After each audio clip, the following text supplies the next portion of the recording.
Hi hello ನಮಸ್ತೆ friends. Rama ಮಂದಿರ ಲೂಟಿ ಇಶ್ಯೂ ಯಾವ ಹಂತಕ್ಕೆ ಹೋಗಿದೆ ಅನ್ನೋದನ್ನ ನೋಡ್ತಾ ಇದ್ದೀರಾ. ಹುಂಡಿಗೆ ಕನ್ನ ಹಾಕಿದವರನ್ನ ಯಾವ ಹಿಂದೂಗಳು ಕೂಡ ಕ್ಷಮಿಸ್ತಾ ಇಲ್ಲ. ಉತ್ತರ ಪ್ರದೇಶ ಸರ್ಕಾರ ಕೂಡ ಅವರನ್ನ ಸೇವ್ ಮಾಡೋದಕ್ಕೆ ಯಾವ ರೀತಿಯ ಹೆಜ್ಜೆಯನ್ನು ಇಟ್ಟಿಲ್ಲ. ಆದರೆ ಇದರಿಂದ ರಾಜಕೀಯವಾಗಿ ಲಾಭ ಮಾಡಿಕೊಳ್ಳೋದಕ್ಕೆ ಕೆಲವರು ಹರಸಾಹಸವನ್ನ ಪಡ್ತಾ ಇದ್ದಾರೆ. ಆಲ್ರೆಡಿ ಈ ವಿಚಾರವನ್ನ ಬಿಜೆಪಿಗೆ ಅಂಟಿಸಿ ದೊಡ್ಡ ಮಟ್ಟದಲ್ಲಿ ಸೌಂಡ್ ಮಾಡ್ತಾ ಇರೋದು ಅಖಿಲೇಶ್ ಯಾದವ್. ಆದರೆ ಇದೇ ಅಖಿಲೇಶ್ರ ತಂದೆ ಸೆಷನ್ನಲ್ಲಿ ಹೇಳಿದ್ದ ಮಾತುಗಳು ಈಗ ವೈರಲ್ ಆಗ್ತಾ ಇದ್ದು, ಅದನ್ನ ನೋಡಿದವರು ರಾಮ ಮಂದಿರದ ಹೆಸರು ಎತ್ತೋದಕ್ಕೂ ಸಮಾಜವಾದಿ ನಾಯಕರು ಯೋಗ್ಯರಲ್ಲ ಅಂತ ಹೇಳ್ತಾ ಇದ್ದಾರೆ. ಇನ್ನೊಂದು ಕಡೆ ಉದ್ಧವ್ ಠಾಕ್ರೆ ಕೂಡ ಈ ಇಶ್ಯೂ ಮುಂದಿಟ್ಕೊಂಡು ತಮ್ಮ ಪಕ್ಷವನ್ನ ಚಿಗುರಿಸೋದಕ್ಕೆ ಮುಂದಾಗ್ತಾ ಇದ್ದಾರೆ. ಆದರೆ ಉತ್ತರ ಪ್ರದೇಶದ ಜನರ ಕಡೆಯಿಂದ ಶಾಕಿಂಗ್ ಹೇಳಿಕೆಗಳು ಬರ್ತಾ ಇದೆ. ಇದೆಲ್ಲದರ ಡೀಟೇಲ್ಸ್ ಕೊಡ್ತೀವಿ. ನೀವು ಮಿನಿಟ್ ಮೇಡ್ ಚಾನಲ್ ಅನ್ನು ಫಾಲೋ ಮಾಡಿ ಸಬ್ಸ್ಕ್ರೈಬ್ ಮಾಡ್ಕೊಳ್ಳಿ. ಇಂಡಿಯನ್ ಪಾಲಿಟಿಕ್ಸ್ನಲ್ಲಿ ಅವಕಾಶವಾದಿತನ ಅನ್ನೋದು ಹೊಸತೇನೂ ಅಲ್ಲ. ಅಧಿಕಾರದಲ್ಲಿ ಇರುವವರು ಎಲ್ಲಿ ಎಡವುತ್ತಾರೆ ಅನ್ನೋದನ್ನ ಕಾದು ಕೂತು ನೋಡಿ ಅದನ್ನ ಬಳಸಿಕೊಂಡು ರಾಜಕೀಯ ಮಾಡೋದಕ್ಕೆ ದೊಡ್ಡ ಇತಿಹಾಸವೇ ಇದೆ. ಇದರಲ್ಲಿ ಬಿಜೆಪಿ, ಕಾಂಗ್ರೆಸ್ ಅಥವಾ ಇನ್ಯಾವುದೋ ಪಕ್ಷಗಳು ಅನ್ನೋ ತಾರತಮ್ಯ ಇಲ್ಲ. ಅಪೋಸಿಷನ್ನಲ್ಲಿ ಇದ್ದಾಗ ಅಲರ್ಟ್ ಆಗಿರಬೇಕು ಅನ್ನೋ ಹಾಗೆ ಎಲ್ಲರೂ ಕೂಡ ಸಿಕ್ಕ ಅವಕಾಶವನ್ನ ಬಳಸಿಕೊಳ್ತಾರೆ. ಆದರೆ ಇದರಲ್ಲಿ ವ್ಯತ್ಯಾಸ ಕಾಣಿಸ್ತಾ ಇರೋದಕ್ಕೆ ಪ್ರಮುಖ ಕಾರಣ ಈ ಎಥಿಕ್ಸ್ ಅಂತಾರಲ್ವಾ, ಅದು. ಒಂದು ವಿಚಾರದ ಬಗ್ಗೆ ಮೊದಲಿನಿಂದಲೂ ದನಿ ಏರಿಸ್ತಾ ಇದ್ದು ಆ ವಿಚಾರದಲ್ಲಿ ಆಡಳಿತದಲ್ಲಿ ಇರುವವರು ಎಡವಿದಾಗ ಪ್ರಶ್ನೆ ಮಾಡಿದರೆ ಅದನ್ನ ಅವಕಾಶವಾದಿತನ ಅಂತ ಹೇಳೋದಕ್ಕೆ ಆಗೋದಿಲ್ಲ. ಆದರೆ ಮೊದಲಿಂದಲೂ ಕೆಲವೊಂದು ವಿಷಯಗಳಲ್ಲಿ ನಿರಾಸಕ್ತಿ ಅಥವಾ ತಿರಸ್ಕಾರ ಭಾವ ಇದ್ದು ಈಗ ಸಡನ್ ಆಗಿ ಪ್ರೀತಿ ಕಾಳಜಿ ಬರ್ತಾ ಇದೆ ಅಂದಾಗ ಅದನ್ನೇ ಜನರು ಅವಕಾಶವಾದಿತನ ಅನ್ನೋದು. ಈಗ ಅದು ರಾಮ ಮಂದಿರ ವಿಚಾರದಲ್ಲಿ ಕ್ಲಿಯರ್ ಆಗ್ತಾ ಇದೆ. ರಾಮ ಮಂದಿರಕ್ಕೂ ಅಖಿಲೇಶ್ಗೂ ಅದೆಲ್ಲಿಯ ಸಂಬಂಧ ಅನ್ನೋದು ದೇಶದ ಜನರಿಗೆ ಆಲ್ರೆಡಿ ಗೊತ್ತಿರೋ ವಿಚಾರ. ಅವರಪ್ಪನ ಕಾಲದಿಂದಲೂ ಎಲ್ಲರೂ ರಾಮ ಮಂದಿರ ವಿರೋಧಿಗಳು ಅನ್ನೋದು ಕೂಡ ಜನರ ಬಾಯಲ್ಲೇ ಇದೆ. ಆದರೆ ಅವರ ತಂದೆ ಮುಲಾಯಂ ಸಿಂಗ್ ಯಾದವ್ರ ನಡೆಯನ್ನ ನೋಡಿ ಅವರಿಗೆ ರಾಮ ಮಂದಿರದ ಮೇಲೆ ಆಸಕ್ತಿ ಇರಲಿಲ್ಲ ಅನ್ನೋದನ್ನ ಜನರು ಹೇಳ್ತಾ ಇಲ್ಲ. ಅವರ ನಡೆ ನುಡಿ ಪ್ರತಿಯೊಂದು ವಿಚಾರದಲ್ಲೂ ಅಪ್ಪಟ ರಾಮ ಮಂದಿರ ವಿರೋಧಿಗಳಾಗಿದ್ರು ಅನ್ನೋದನ್ನ ಹೇಳ್ತಾ ಇದ್ದಾರೆ. ಅದಕ್ಕೆ ಸ್ಪಷ್ಟ ಉದಾಹರಣೆ ಅನ್ನೋ ಹಾಗೆ ಲೋಕಸಭೆಯಲ್ಲಿ ಮುಲಾಯಂ ಸಿಂಗ್ ಯಾದವ್ ರಾಮ ಮಂದಿರ ವಿರೋಧಿಸಿ ಓಲೈಕೆ ಮಾಡಿರೋ 2 ವಿಡಿಯೋಗಳು ಈಗ ಹರಿದಾಡ್ತಾ ಇವೆ. ಅದನ್ನ ನೋಡಿದ ಜನರು ಅಖಿಲೇಶ್ ಮಾತನ್ನ ಕಿವಿಗೆ ಹಾಕಿಕೊಳ್ಳೋದ್ರಲ್ಲಿ ಅರ್ಥವೇ ಇಲ್ಲ ಅಂತ ಹೇಳೋ ಹಾಗಾಗಿದೆ. ಈ ಪೈಕಿ ಒಂದು ವಿಡಿಯೋ 2009 ಅಂತ ಹೇಳಲಾಗಿದೆ.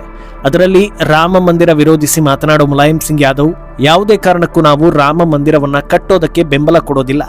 ರಾಮ ಮಂದಿರ ತಡೆಯೋದಕ್ಕಾಗಿ ನಾವು 16 ಜನರನ್ನ ಕೂಡ ಬಲಿ ಕೊಟ್ಟಿದ್ದೀವಿ. ಬಾಬ್ರಿ ಮಸೀದಿ ಉಳಿಸೋದಕ್ಕೆ ನಾವು ದೊಡ್ಡ ಮಟ್ಟದಲ್ಲಿ ಪ್ರಯತ್ನ ಪಟ್ಟಿದ್ದೀವಿ ಅನ್ನೋದನ್ನ ಹೆಮ್ಮೆಯಿಂದ ಹೇಳ್ಕೊಂಡಿದ್ದಾರೆ. ಇದನ್ನ ನೋಡಿದ ಮೇಲೆ ಜನರು ಈ ವಿಚಾರದಲ್ಲಿ ಅಖಿಲೇಶ್ ಮಾತಾಡೋ ಹಾಗೆ ಇಲ್ಲ ಅಂತ ದೃಢವಾಗಿ ಹೇಳ್ತಾ ಇದ್ದಾರೆ. ರಾಮ ಮಂದಿರ ಹೋರಾಟದ ಇತಿಹಾಸವನ್ನ ಕೆದಕ್ತಾ ಹೋದ್ರೆ ಕರಸೇವಕರ ಮೇಲಿನ ಫೈರಿಂಗ್ ಅತ್ಯಂತ ಕರಾಳ ಘಟನೆ ಅನ್ನೋ ಮಾರ್ಕ್ ಆಗಿದೆ. ಅದನ್ನ ಭಾರತೀಯರು ಯಾವತ್ತೂ ಮರೆಯೋದಿಲ್ಲ ಅನ್ನೋ ರೀತಿ ಗುರುತಾಗಿದೆ. ಈ ಒಂದು ಘಟನೆಯಿಂದ ಸಮಾಜವಾದಿ ಪಕ್ಷ ಹಾಗೂ ಮುಲಾಯಂ ಸಿಂಗ್ಗೆ ದೊಡ್ಡ ಮಟ್ಟದಲ್ಲಿ ನೆಗೆಟಿವ್ ಆಗಿತ್ತು ಅನ್ನೋದನ್ನ ಅವರೇ ಖುದ್ದು ನೋಡಿದ್ದಾರೆ.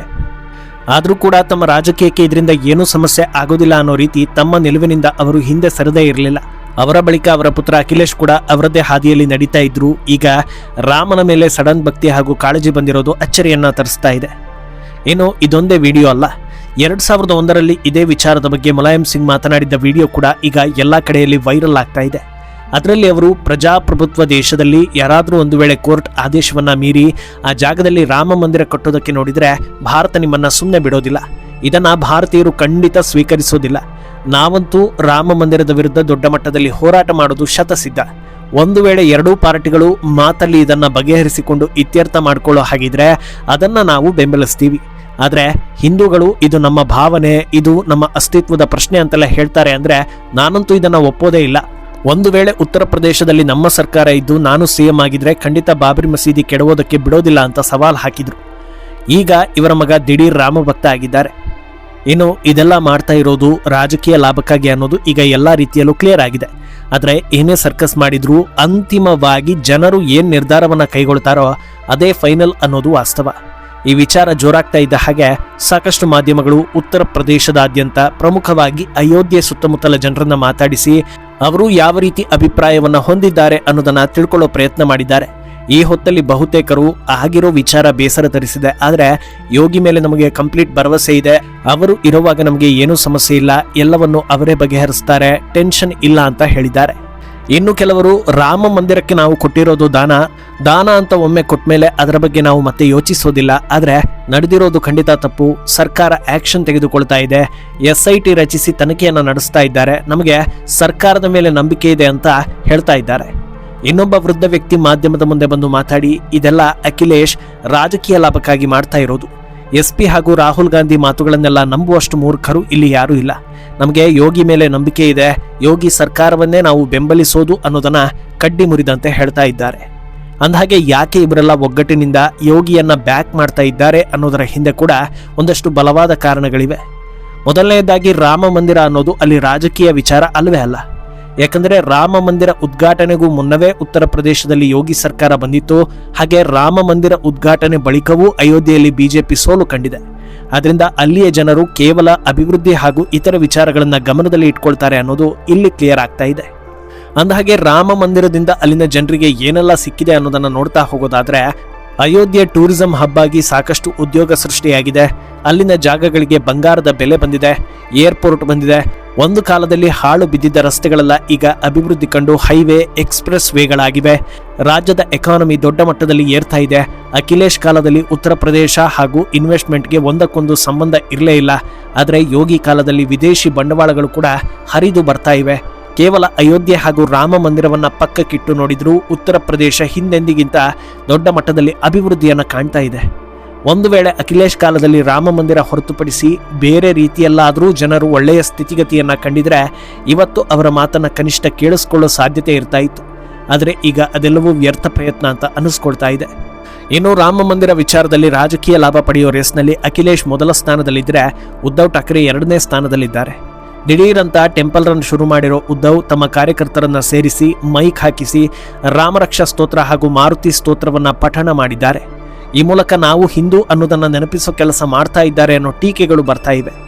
ಅಂದಹಾಗೆ ಈ ವೇಳೆ ಮಾತನಾಡಿರೋ ಅವರು, ಬಿಜೆಪಿ ಹಿಂದುತ್ವವನ್ನ ಮಿಸ್ಯೂಸ್ ಮಾಡ್ಕೊಳ್ತಾ ಇದೆ. ಒಂದು ಕಾಲದಲ್ಲಿ ಮೋದಿ ಪ್ರಧಾನಿಯಾಗೋದಕ್ಕೆ ನಾವು ಕೂಡ ಸಾಕಷ್ಟು ಶ್ರಮವನ್ನ ವಹಿಸಿದ್ವಿ. ಆದರೆ ಇವರಿಂದ ಹಿಂದುತ್ವಕ್ಕೆ ಭಾರಿ ಧಕ್ಕೆ ಬರ್ತಾ ಇದೆ. ಅಫ್ಜಲ್ ಖಾನ್ ರೀತಿಯಲ್ಲಿ ಹಿಂದುತ್ವದ ಮೇಲೆ ಅಟ್ಯಾಕ್ ಮಾಡ್ತಾ ಇದ್ದಾರೆ. ಹಿಂದುತ್ವವನ್ನ ಅಳವಡಿಸಿಕೊಂಡಿದ್ದ ಶಿವಸೇನೆಯನ್ನ ಪೀಸ್ ಮಾಡಿದ್ರು. ಅಯೋಧ್ಯೆ ಆಯಿತು, ಬಹುಶಃ ಇನ್ನು ಮುಂದೆ ಕಾಶಿ ಮಥುರಾವನ್ನ ಕೂಡ ಬಿಜೆಪಿ ಟಾರ್ಗೆಟ್ ಮಾಡುತ್ತೇನೋ ಅಂತ ದೂರಿದ್ದಾರೆ. ಆದರೆ ಇದು ಉದ್ಧವ್ಗೆ ರಾಜಕೀಯವಾಗಿ ಬೂಸ್ಟ್ ಕೊಡೋದು ಕಷ್ಟ ಅನ್ನೋ ಟಾಕ್ ಶುರುವಾಗಿದೆ.